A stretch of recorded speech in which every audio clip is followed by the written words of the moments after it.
Bismillahirrahmanirrahim. Assalamualaikum warahmatullahi wabarakatuh. Subhanallah, alhamdulillah, la ilaha illallah, Allahu akbar. La haula wala quwwata illa billah. Bapak yang dirahmati Allah, alhamdulillah hari ini di pagi hari yang cerah ya. Cerah ini Allah izinkan kita untuk bertemu berkumpul di tempat yang mulia ini. Insyaallah pertemuan kita di pagi hari ini kita niatkan untuk ibadah kepada Allah Subhanahu wa taala. Karena memang kita ingin mengkaji ilmu yang insyaallah akan kita dapatkan pada pagi ini.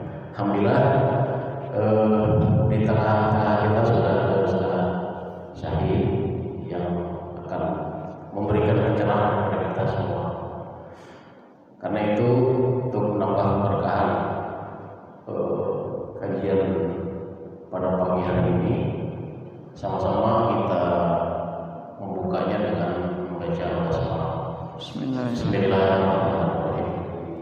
Sebelum masuk pada kajian yang akan kita dapatkan, saya sedikit memberikan informasi terkait kegiatan Idul Kurban untuk Bapak sekalian.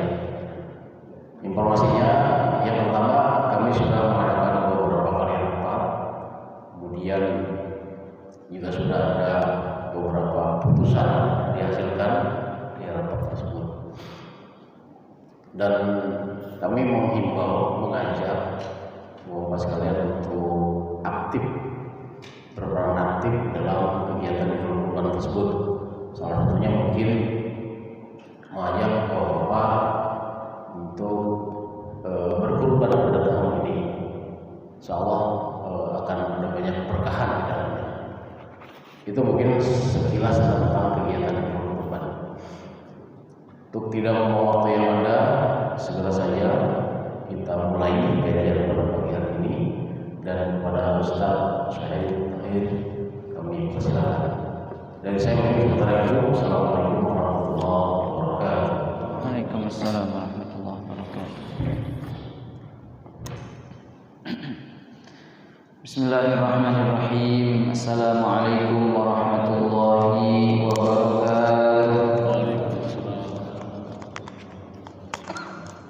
Alhamdulillah, wassalatu wassalamu ala Rasulillah wa ala alihi wa sahbihi wa man wala. La haula wa la quwwata illa billah.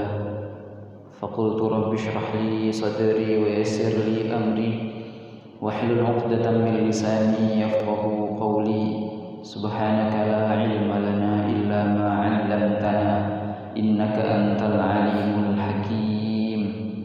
Fafahamnaha Sulaiman wa kullan atayna hukman wa ilma. Rabbana zidna ilman warzuqna fahman birahmatika ya arhamar rahimin. Walhamdulillahi rabbil alamin. Hadratul muhtaramin, kepada para jamaah Masjid Al-Mizan BSD yang dirahmati Allah, alhamdulillah pagi hari ini kita dipertemukan kembali oleh Allah Subhanahu wa taala dalam rangka thalabul ilm, dalam rangka mencari ilmu yang sebagaimana kita ketahui bahwa thalabul ilmi ini adalah kewajiban bagi setiap muslim minal mahdi ilal lahdi, dari sejak lahir bahkan sebelum lahir kita diajari oleh orang tua kita, kemudian lahir ceret diazani, itu adalah dalam rangka mendidik. Kemudian bagaimana cara makan dengan tangan kanan, baca bismillah, duduk, nah itu kan semua diajari oleh orang tua kita. Minal mahdi ilal lahdi, bahkan mau masuk liang lahat pun kita masih terus belajar, diajari, ditalkinkan. Ketika kita nanti bertemu dengan malaikat, ditanya man rabbuka, maka jawablah Allahu rabbi. Sampai seperti itu. Faridatun ala kulli muslim, kewajiban bagi setiap muslim, juga minal mahdi ilal lahdi. Dan mencari ilmu ini banyak keutamaannya. Di antaranya ada hadis Nabi, man salaka tariqan yaltamisu fihi al-ilm sahhalallahu lahu tariqan ilal jannah. Siapa yang menempuh jalan dalam rangka mencari ilmu, maka Allah mudahkan baginya jalan menuju surga. Jadi insyaallah pertemuan kita di majelis ilmu ini mudah-mudahan pertemuan yang diberkahi oleh Allah Subhanahu wa taala. Para jamaah rahimakumullah, kita lanjutkan pengajian kita tafsir surat-surat pendek juz Amma. Karena kalau dari Al-Baqarah kelamaan, takut keburu keburu olap dulu. Jadi dari yang pendek-pendek dulu. Terakhir kita ketemu kalau tidak salah di bulan Sya'ban membahas surat Al-Lahab, yang bagaimana Abu Lahab itu bahagia dengan kelahiran Nabi Muhammad, tetapi ketika Nabi Muhammad mendapatkan risalah, mendapatkan nubuwah, ia adalah orang yang pertama kali membenci Nabi Muhammad, sehingga dia viral dan abadi keviralannya karena diabadikan dalam surat Al-Lahab. Satu surat namanya Al-Lahab.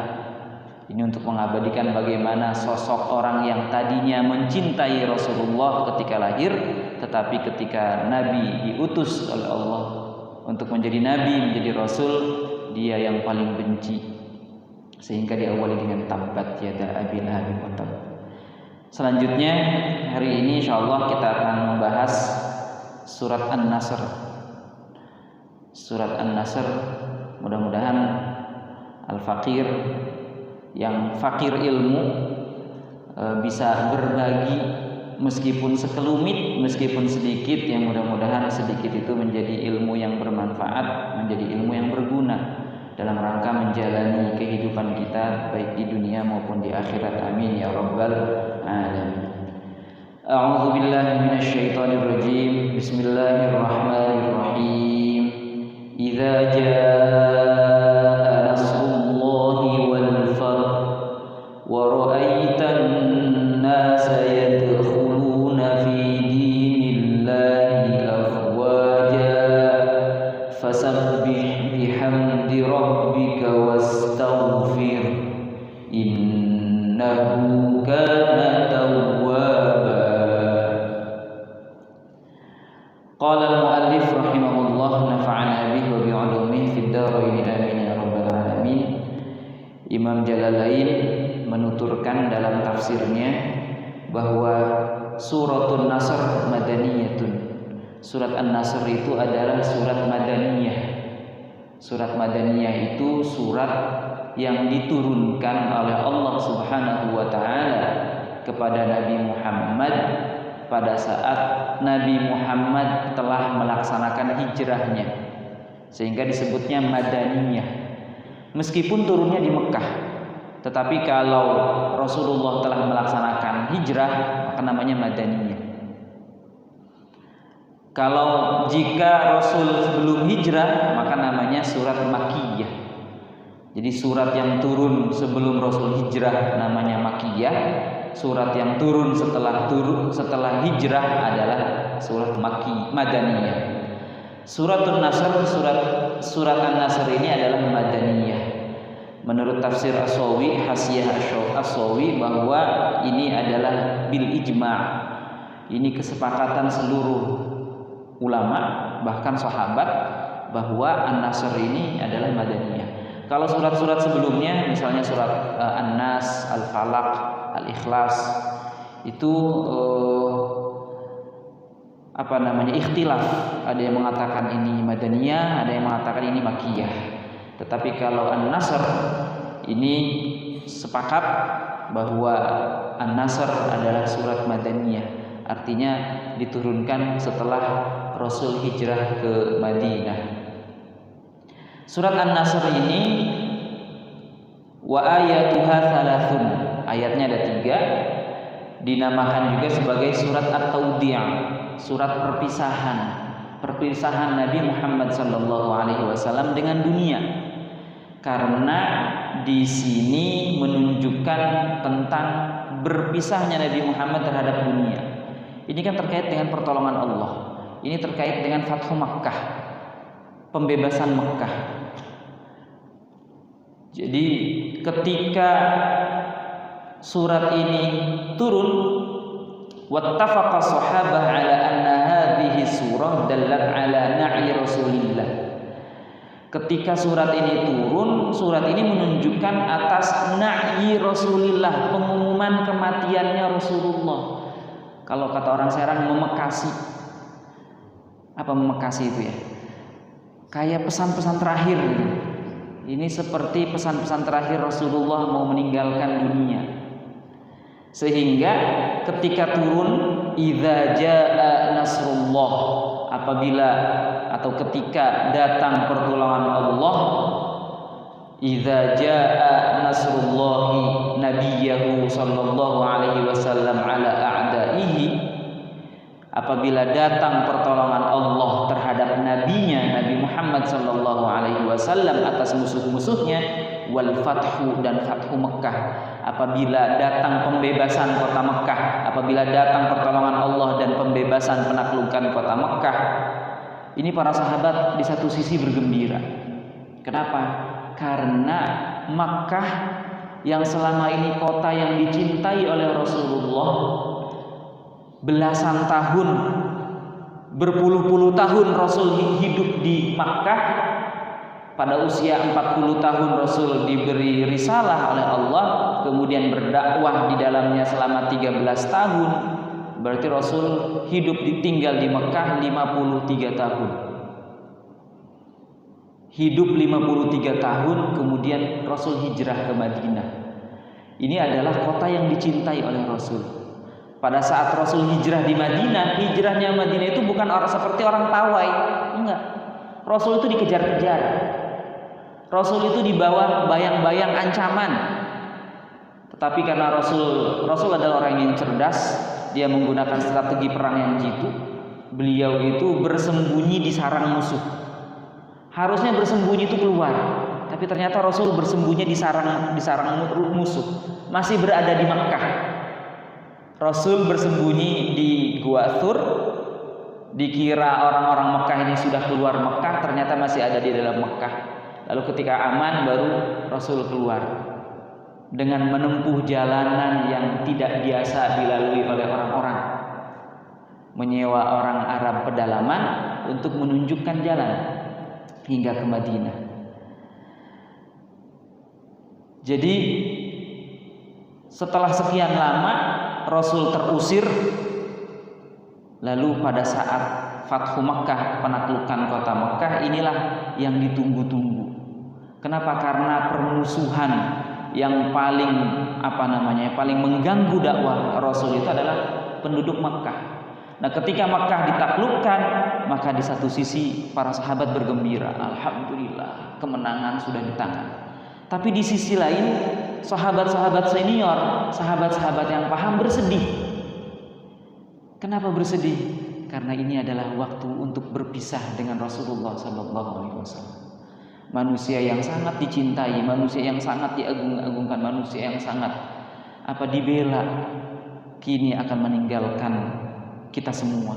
Sehingga para sahabat yang senior, sahabat-sahabat yang paham seperti Abu Bakar, seperti siapa lagi itu, Al-Abbas kalau nggak salah, pamannya Rasul, menangis ketika ditanya, wahai paman, kenapa engkau menangis? Lalu Sayyidina Abbas mengatakan bahwa ini adalah pengumuman kematian. Jadi itu kenapa para sahabat ijma' bersepakat bahwa An-Nasr ini adalah Madaniyah, karena memang turunnya setelah Fathu Makkah. Idza jaa nasrullahi wal fath, apabila telah datang pertolongan Allah, pertolongan kepada nabinya yaitu Nabi Muhammad menghadapi musuh-musuhnya, wal fathu dan Fathu Makkah dan penaklukan kota Makkah. Terkait dengan penaklukan kota Makkah ini ada penjelasan bahwa Fathu Makkah ayillati hasala bihi a'dhamu futuhil Islam, yakni berhasilnya penaklukan terbesar, penaklukan Islam yang paling besar. Wa a'azzallahu bihi dinah, dan Allah mengagungkan agamanya, wa rasulah, dan mengagungkan rasulnya, wa jundah, dan tentaranya, wa hirmah, dan kemuliaan Allah, kemuliaan Islam. Wastabsyara bihi ahlas samai, dan Allah memberikan kabar gembira kepada penduduk langit. Wa dakhalan nasu fi dinillahi afwajan, dan masuknya orang-orang di dalam agama Allah itu afwajan, berbondong-bondong. Jadi setelah penaklukan Mekah itu, dulunya Islam itu, orang Islam itu masuk satu syahadat, masuk Islam. Datang lagi 2 orang syahadat, masuk Islam. Datang lagi 1 lagi masuk Islam. Nah, ketika penaklukan Makkah, yang masuk Islam itu bukan satu-satu, tapi afwajan, berbondong-bondong, satu kelompok, satu kampung, bahkan satu wilayah, satu kabilah, semuanya masuk Islam. Inilah menunjukkan bahwa kemenangan Islam itu ditandai dengan turunnya Nasrullah, pertolongan Allah, kemudian adanya penaklukan suatu wilayah, dan yadkhuluna fi dinillahi afwajan, orang-orang masuk ke dalam Islam secara berbondong-bondong. Itu adalah indikasi kemenangan Islam. Bagaimana penyebab penaklukan Makkah itu? Di sini di Hasyiah Aswawi menjelaskan bahwa wasababuha, penyebab terjadinya Fathu Mekah itu annahu waqa'a lisulhin bil Hudaybiyah, bahwa penyebabnya adalah peristiwa perjanjian Hudaybiyah. Bismillah.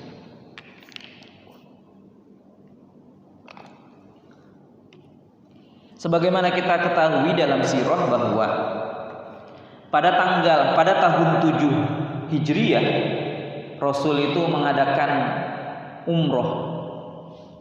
Rasul dan para sahabatnya berpakaian ihram, tidak membawa senjata, kemudian berangkat untuk umroh, dan di Hudaybiyah Rasul dicegat oleh pasukan Makkah, termasuk pada saat itu Khalid bin Walid yang masih kafir mencegah kaum muslimin agar tidak sampai datang ke Makkah. Sudah 7 tahun Rasul tidak mengunjungi Makkah. Pada tahun ke-7 Rasul diperintahkan oleh Allah untuk umroh, sehingga Rasul dan para sahabatnya melaksanakan umroh, namun dicegah, dihalangi. Dikiranya Nabi Muhammad mau perang, padahal ini adalah mau umroh, mau tawaf.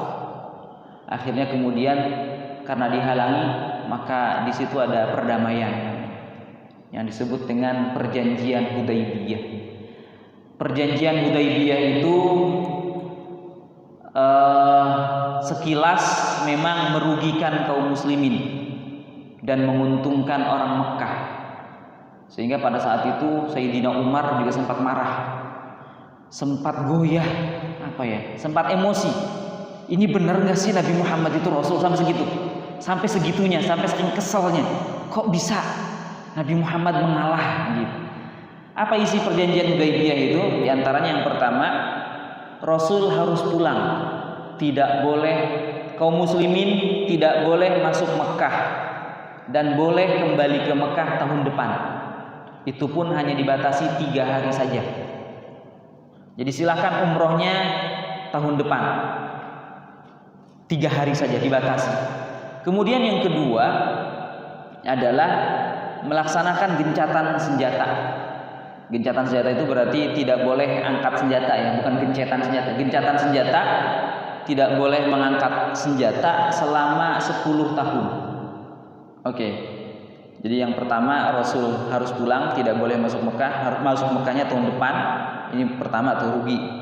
Yang kedua, melakukan gencatan senjata selama 10 tahun. Oke, kalau ini sih kan adil.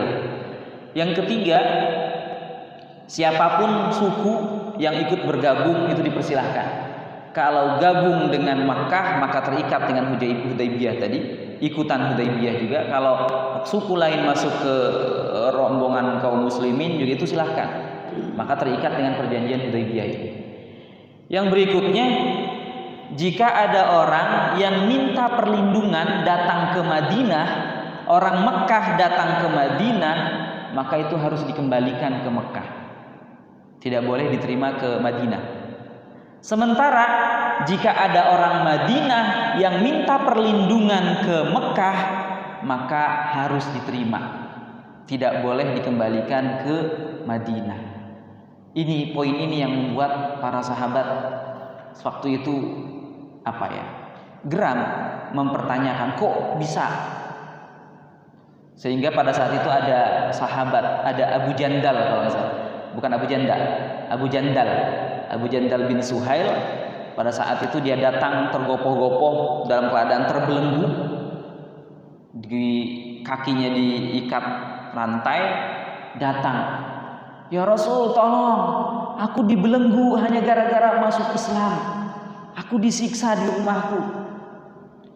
Kemudian karena sudah ada ikatan Hudaybiyah, maka tidak boleh diterima. Kata Rasul, ya kami sudah terikat, bersabarlah, karena kami tidak akan pernah mengingkari janji. Itu perjanjian Hudaybiyah terjadi pada tahun 7 Hijriyah. Kemudian ala annahu la yata'arradu liman dakhala fi 'aqdi Quraisy wa annahum la yata'arraduna liman dakhala fi 'aqdi. Bahwa Nabi Muhammad sallallahu alaihi wasallam tidak menghalangi siapapun orang yang masuk dalam perjanjian akadnya orang Quraisy, dan orang-orang Quraisy juga tidak boleh menghalangi siapapun orang yang masuk dalam akadnya Nabi Muhammad. Jadi masing-masing boleh bersekutu, tapi harus terikat dengan perjanjian Hudaybiyah.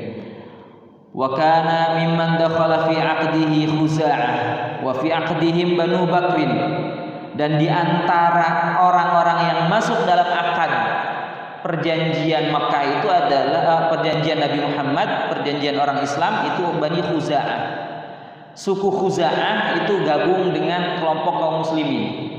Sedangkan yang gabung dengan orang Quraisy adalah Bani Bakar. Wa kana muta'adiyaini, dan dua suku ini saling bermusuhan. Bani Bakar gabung dengan Makkah, Khuza'ah gabung dengan Rasulullah. Kedua suku ini senantiasa bermusuhan hingga kemudian Bani Bakar yang gabung dengan orang Quraisy ini merasa iri. Kenapa merasa iri? Karena ketika gabung dengan orang Quraisy, orang Mekah, dia tidak berkembang, dia nggak ada perkembangan. Yang katanya ekonominya meroket, ternyata nyungsep. Berbeda dengan Khuza'ah. Kalau Khuza'ah karena bergabung dengan kaum muslimin, dia ekonominya melesat, maju, sehingga iri memanas-manasi orang Mekah. Hai orang Mekah, lihat Bani Khuza'ah itu makin sombong. Mentang-mentang dia ekonominya pesat, dia petang-tang peteng-teng, kira-kira begitulah kira-kira. Sehingga orang Mekah juga ikutan panas. Maka kemudian fakharaja ba'du Bani Bakrin wa Bani Khuza'ah faqtatalu. Lalu keluarlah kedua suku ini saling ketemu dan berperang. Bahkan berperangnya itu di Mekah. Ketika Bani Khuza'ah itu datang ke Mekah untuk melakukan tawaf, itu diserang oleh Bani Bakar, dibantu oleh Quraisy. Maka terdengarlah laporan itu ke telinga Nabi Muhammad sallallahu alaihi wasallam, dan inilah orang-orang Makkah melanggar perjanjian Hudaybiyah. Pada saat itu penghulu-penghulu orang Mekah baru menyadari, wah, kita sudah salah. Yuk, mudah-mudahan Muhammad belum tahu. Lalu datanglah Abu Sufyan mendatangi, mau menemui Rasulullah, mau menemui Muhammad dalam rangka apa? Dalam rangka mau memperpanjang perjanjian. Dan ternyata kabar itu sudah sampai kepada Rasulullah, karena 40 orang Bani Khuza'ah itu datang menemui Rasulullah dan mengabarkan, yukhbirunahu wa yastansurunah. Mereka memberitakan kepada Nabi Muhammad dan mereka meminta pertolongan. Faqama wa huwa yajurru rida'ah. Lalu Rasul berdiri dan mengulurkan selendangnya. Yaqul, dan Rasul bersabda, la nusirtu illam ansurkum bima ansuru bihi nafsi. Aku tidak ditolong. Aku ini, kata Rasul, tidak ditolong jika aku tidak menolong kalian sebagaimana aku menolong diriku. Walamma ahassa Abu Sufyan, ketika Abu Sufyan merasakan, jaa ilal Madinah, ia datang menuju Madinah, liyujaddidal ahda, untuk memperbaharui akad, memperbaharui perjanjian, wa yazida fil muddah, dan untuk menambah masa perjanjian. Fa'aba Rasulullah sallallahu alaihi wasallam, lalu Rasul mengabaikannya. Abu Sufyan jauh-jauh datang dari Mekah ke Madinah, datang menemui putrinya yang diperistri oleh Rasulullah. Siapa namanya itu? Yang binti Abu Sufyan itu. Datang mau duduk di di sejadahnya Rasul, lalu langsung digulung. Tidak. Ini adalah karpetnya Rasulullah, ini untuk Rasulullah. Wahai putriku, aku ini ayahmu. Masa segitunya? Iya, ayah masih kafir, ayah masih musyrik, ayah najis. Begitu kata anak. Ini adalah karpetnya Rasulullah. Aku tidak suka jika engkau duduk di karpet Rasulullah. Maksud datang ke anaknya itu adalah untuk membujuk Rasulullah agar Rasul mau memperpanjang perjanjian Hudaibiyah. Menemui putrinya gagal, datang menemui Abu Bakar. Ternyata Abu Bakar juga sama, mengabaikannya, nyuekin Abu Sufyan. Datang ke Umar apalagi, hingga kemudian kembali ke Madinah. Fa'amara Rasulullahi an-nasa bil jihaz. Lalu Rasul memerintahkan orang-orang untuk bersiap-siap. Kita siap-siap. Wa amara ahlahu ayyudhizu. Dan Rasul juga memerintahkan keluarganya untuk mempersiapkan, untuk bersiap-siap. Wa a'laman nas, dan memberitahukan kepada orang-orang annahu sa'irun ila Makkah, bahwa Rasul akan melakukan perjalanan menuju Makkah. Wa qala, dan Rasul bersabda, Allahumma khudhil uyun wal akhbar an Quraisy. Ya Allah, ambillah mata-mata, penglihatan-penglihatan dan kabar-kabar dari orang Quraisy. Hatta nabghataha fi biladiha, hingga kami mewujudkan mereka di negerinya. Jadi ini adalah penyerangan yang datang secara tiba-tiba. Jadi singkat kata, Rasul membawa pasukan kaum muslimin sejumlah 10.000 orang. Ada yang mengatakan 12.000 orang. Nah, ketika itu terjadi di bulan Ramadan. Ada yang mengatakan tanggal 2 Ramadan, ada yang mengatakan tanggal 10 Ramadan. Kaum muslimin dalam keadaan berpuasa. Madinah ke Mekah itu kalau naik bis berapa jam tuh kemarin tuh Pak Haji? 4 jam. Iya, luar biasa 4 jam. Kalau dari Serang sampai mana 4 jam? Bogor, Bandung. Soalnya jadi sana jalannya mulus ya Pak ya. Jalannya mulus, nggak ada polisi tidur, kemudian nggak ada nggak ada pintu tol. Kalau di kita kan macet tuh, ketika masuk pintu tol macet dulu. 4 jam itu paling mampir di rest area, itu pun untuk untuk beli Indomie gitu kan, karena kangen sama Indomie gitu. Ini di endorse di mie instan. Jadi 4 jam. Naik bis 4 jam, tapi para sahabat, Rasul dan para sahabat jalan kaki. Ya, Rasul dan para sahabat jalan kaki dalam keadaan berpuasa. Ini menunjukkan bahwa berpuasa di bulan Ramadan itu bukan ajang untuk berleha-leha, bukan waktunya untuk bermalas-malasan. Tapi Rasul yang usianya pada saat itu berarti berapa itu? 60 tahun. 60 tahun itu mana model yang 60 tahun? Ada di sini? Pahaslah 60 tahun. Nah, ayah Hastori seperti inilah 60 tahun jalan kaki dari Madinah menuju Makkah dalam rangka mau mengepung Makkah. Berpuasa. Siangnya berpuasa, kemudian ketika datang kepada nyampe Qudaid lalu berbuka.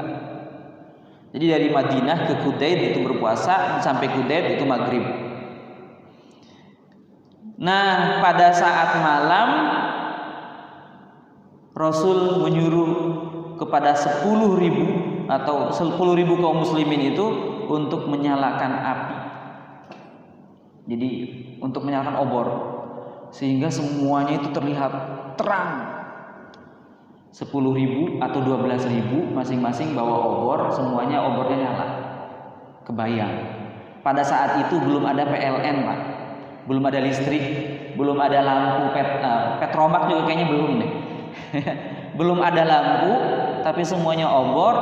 12.000 bawa obor atau 10.000 deh, kita ambil pasukan yang paling sedikit, 10.000 orang bawa obor di lembah ya, di tanah sana kan tanah yang tandus ya, sehingga kelihatan dari jauh itu apinya siapa itu. Nah, pada saat itu Sayyidina Abbas baru masuk Islam dan mau hijrah ke Madinah. Jadi baru mau hijrah. Sayyidina Abbas itu adalah orang Mekah berarti. Baru mau hijrah, mau ke Madinah. Kemudian Abu Sufyan juga sama, mau datang, mau coba lagi ke Madinah. Sehingga berpapasan. Sayyidina Abbas itu langsung datang melihat rombongan Nabi Muhammad. Wah, ini bahaya ini. Kalau Nabi Muhammad menaklukkan Makkah dengan kekerasan, ini akan berdampak pada kehancuran Makkah selama-lamanya. Karena bagaimana marahnya Rasulullah akan pengkhianatan orang Makkah. Dulu itu orang-orang Arab itu meskipun mereka itu suka bermabuk-mabukan, suka pokoknya berpeperangan, tetapi mereka itu menjunjung tinggi terhadap perjanjian. Sehingga kalau melanggar perjanjian itu dianggapnya aib, dianggapnya cacat, dan akan dikucilkan oleh bangsa-bangsa lain. Itu adat istiadat Arab jahiliyah. Sehingga ketika orang-orang Quraisy, orang-orang Makkah itu melanggar perjanjian, itu adalah sesuatu yang aib, sesuatu yang memalukan. Maka wajar kalau Nabi Muhammad membawa pasukan dan marah. Maka pada saat itu Sayyidina Abbas khawatir.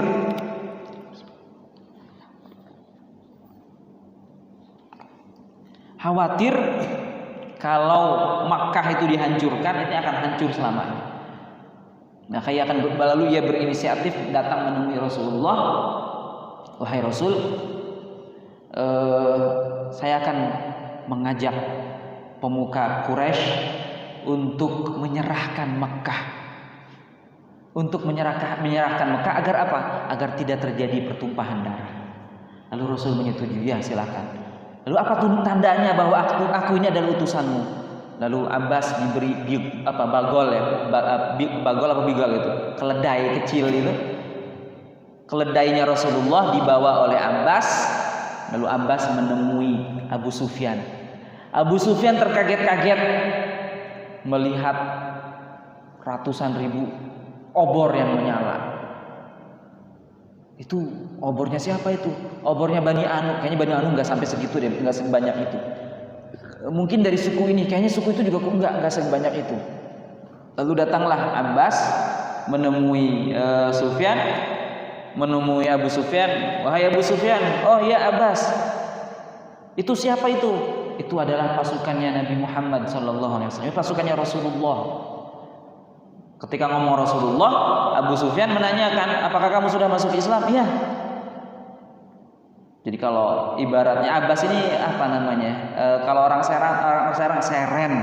Nah loh gitu. Ayo tanggung jawab, kira-kira begitulah. Tanggung jawab. Muhammad marah. Ini luar biasa, yang nggak pernah membawa pasukan sebanyak ini.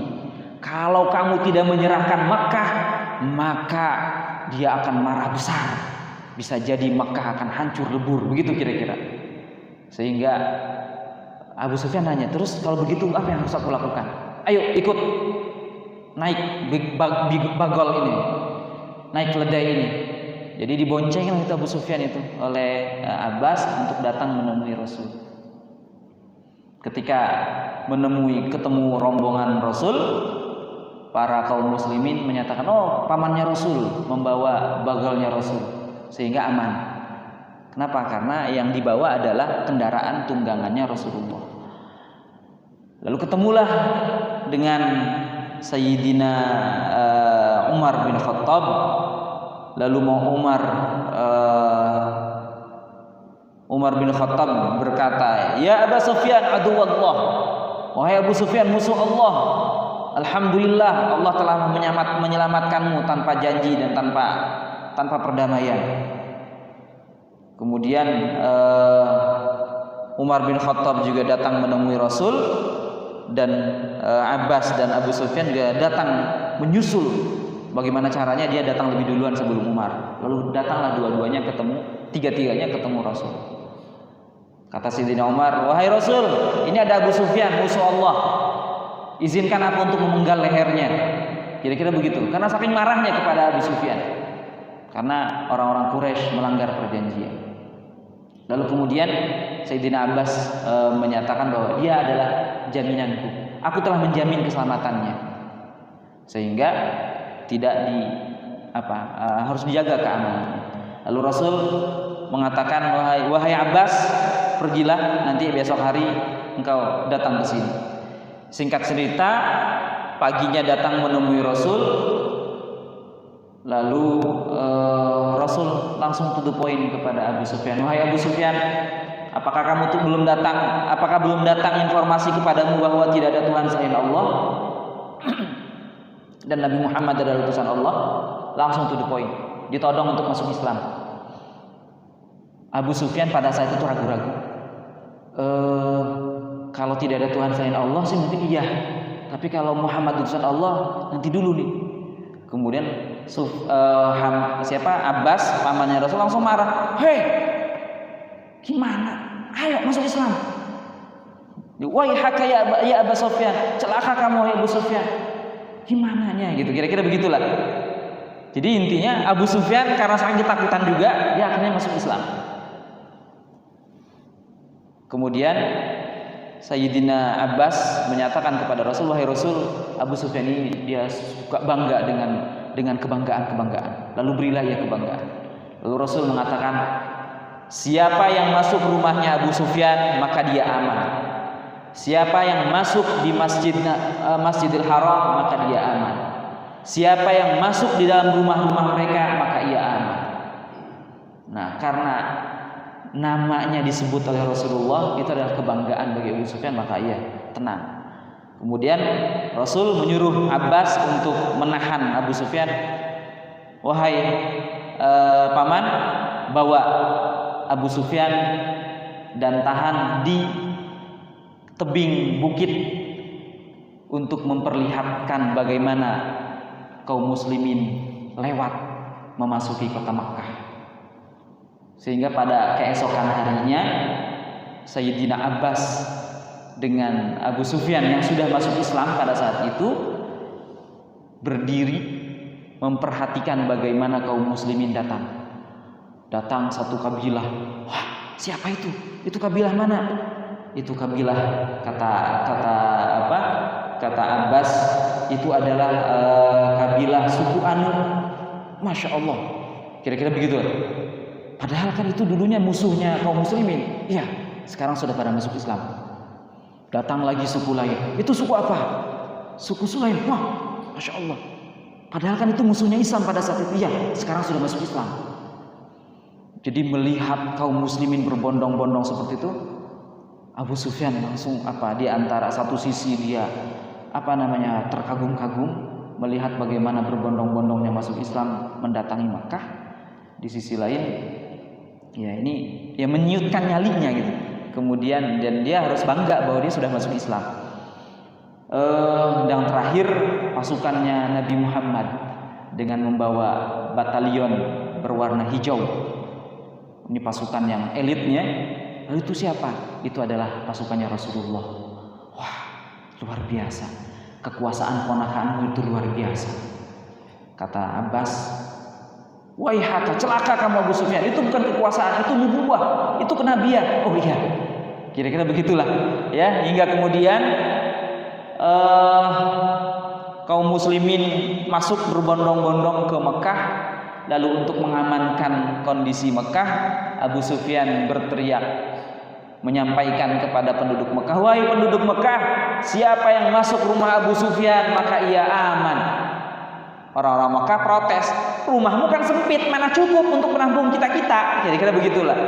Lalu dilanjutkan yang kedua, siapa yang masuk masjid maka ia aman. Dan siapa yang masuk ke rumah-rumahnya, mengunci rumahnya, maka ia aman. Lalu pada orang-orang Mekah pada saat itu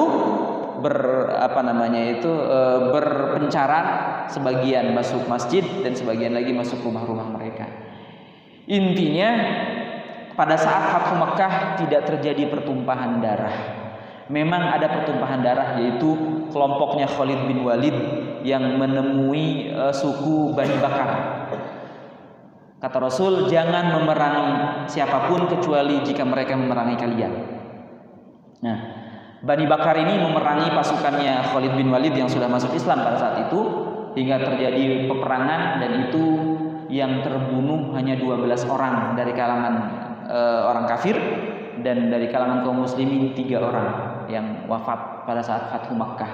Itulah penaklukan Mekah yang luar biasa, yang tidak terjadi pertumpahan darah. Dan penaklukan Mekah ini bukan datang secara tiba-tiba, tetapi ini adalah by design. Ini adalah peristiwa yang direncanakan oleh Rasulullah. Direncanakan oleh Rasul berdasarkan apa?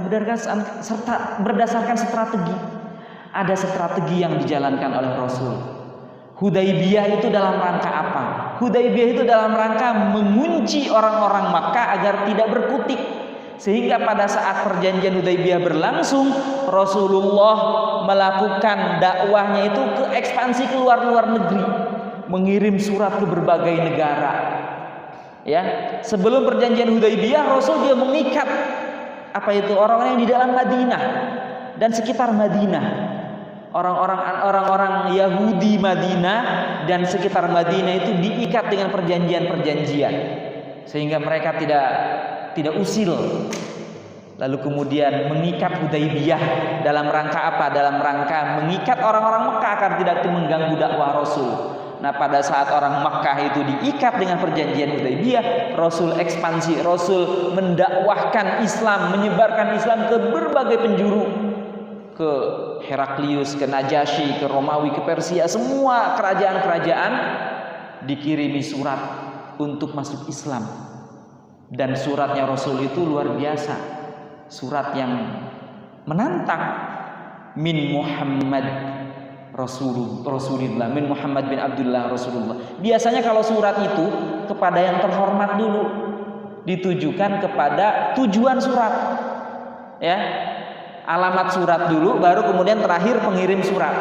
Nah, suratnya Rasul itu dibalik, ya, dibalik dari Muhammad bin Abdullah Rasulullah, kemudian untuk Raja Najasyi, untuk Raja Heraklius. Isinya adalah aslim, masuk Islamlah maka Anda akan selamat. To the point, nyuruh masuk Islam. Sebagian di antara mereka ada yang menerima dakwah Rasul, ada yang menolak. Ya. Nah, melihat perkembangan itu, orang-orang Makkah gatel juga. Wah, ternyata kita dikadalin. Ternyata perjanjian Hudaybiyah yang seolah-olah menguntungkan kita, itu ternyata menguntungkan Muhammad. Muhammad bisa berdakwah kemana-mana. Akhirnya mereka nggak betah juga. Maka ketika dipanas-panasi oleh Bani Bakar untuk melanggar perjanjian, mereka terprovokasi, mereka melanggar perjanjian. Pada saat melanggar perjanjian itulah Rasul tidak menunggu waktu lama lagi, segera mengepung Mekah karena Mekah telah melanggar perjanjian. Dan itu luar biasa rapi, luar biasa. Itu adalah kesuksesan yang luar biasa. Itulah Nasrullah itu seperti itu. Pertolongan Allah itu seperti itu. Tidak perlu berdarah-darah. Ya. idza jaa nasrullahi wal fath wa ra'aitan nasa yadkhuluna fi dinillahi afwaja, dan engkau melihat manusia, orang-orang masuk Islam, masuk ke dalam agama Allah, yakni Islam, afwajan, secara berbondong-bondong, jama'atin, secara berjamaah, ba'dama kana yadkhulu fihi wahidun. Setelah sebelumnya itu orang itu masuk Islam itu satu demi satu. Wadzalika ba'da fathi Makkah ja'ahul Arab min aqtalil ardi ta'i'ina, dan masuk Islamnya orang secara berbondong-bondong itu terjadi setelah Fathu Makkah. Orang-orang Arab, bahkan di luar Arab juga datang dari berbagai penjuru bumi, ta'i'ina, dalam keadaan taat, dalam keadaan tunduk terhadap Islam, tunduk terhadap agama Allah. Maka apa yang dilakukan ketika datang itu, kata Allah, fasabbih bihamdi rabbika wastaghfir. Fasabbih, maka bertasbihlah, maka sucikanlah Allah, maka bertasbihlah, bihamdi rabbika, dengan senantiasa memuji Tuhanmu, ay mutalabbisan bihamdi, yakni sekaligus memuji Allah.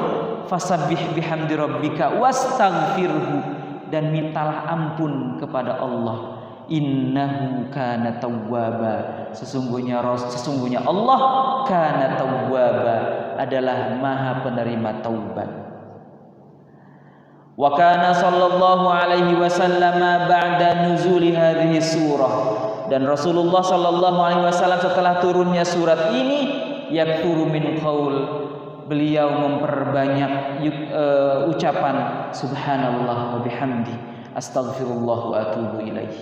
Subhanallah wa bihamdi astaghfirullah wa atubu ilaih. Subhanallah wa bihamdi astaghfirullah wa atubu ilaih. Ini adalah wiridan Rasul pada saat setelah terjadinya Fathu Makkah. Subhanallah wa bihamdi, baca tasbih dan hamdalah, memuji Allah, astagfirullah, kemudian meminta ampun kepada Allah. Kenapa Allah menyuruh kita minta ampun? Karena bisa jadi ketika kemenangan itu datang, ada sikap-sikap sombong dari kaum muslimin. Dan ini terjadi pada saat Fathu Makkah itu. Ada salah satu sahabat yang bernama Sa'ad, Sa'ad bin siapa itu? Apa namanya? Ya namanya manusia kadang-kadang lupa diri. Dia mengatakan, wahai Abu Sufyan, gitu ya. Sa'ad bin Ubadah itu karena saking bangganya dia lupa diri. Wahai Abu Sufyan, inna hadza al-yauma yaumul malhamah, ini adalah hari balas dendam, hari pembantaian. Seren nih Abu Sufyan nih, gitu. Ini adalah waktunya balas dendam, kira-kira begitu. Hingga kemudian datang kabar itu kepada Rasulullah, lalu Rasul mengambil jabatan sebagai pemegang panjinya Rasul, pemegang benderanya Rasul. Jadi ditarik, dia tidak disanksi, yaitu bendera Rasul diambil alih, diserahkan kepada yang lain. Bahwa ini adalah bukan malhamah, tapi yaumul marhamah. Yaumul marhamah, hari marhamah, istrinya Pak Mustaqim. Yaumul marhamah adalah hari kasih sayang. Ya, ini adalah hari kasih sayang, ini adalah hari pembebasan. Jadi Allah Subhanahu wa taala mengajarkan kepada kita, ketika kemenangan ada di tangan kita, maka fasabbih, bertasbihlah, bihamdi rabbika, memuji Allah, wastaghfirhu, dan minta ampun kepada Allah. Karena bisa jadi ada rasa bangga, ada rasa congkak, ada rasa takabur dalam diri manusia. Innahu kana tawwaba, sesungguhnya Allah Maha penerima taubat. Dan wa ulima biha, dan diketahui dengan ayat ini bahwa iqtaraba ajal, telah dekatlah ajalnya Nabi Muhammad sallallahu alaihi wasallam. Wa kana fathu Makkah fi Ramadan. Fathu Makkah itu terjadi pada bulan Ramadan, sanata thaman, pada tahun 8 Hijriyah, wa tuwfiya sallallahu alaihi wasallam fi Rabiul Awal sanata 10. Dan Rasul wafat pada bulan Rabiul Awal tahun 10, 2 tahun setelah Fathu Makkah, Rasul diwafatkan oleh Allah Subhanahu wa taala. Ini adalah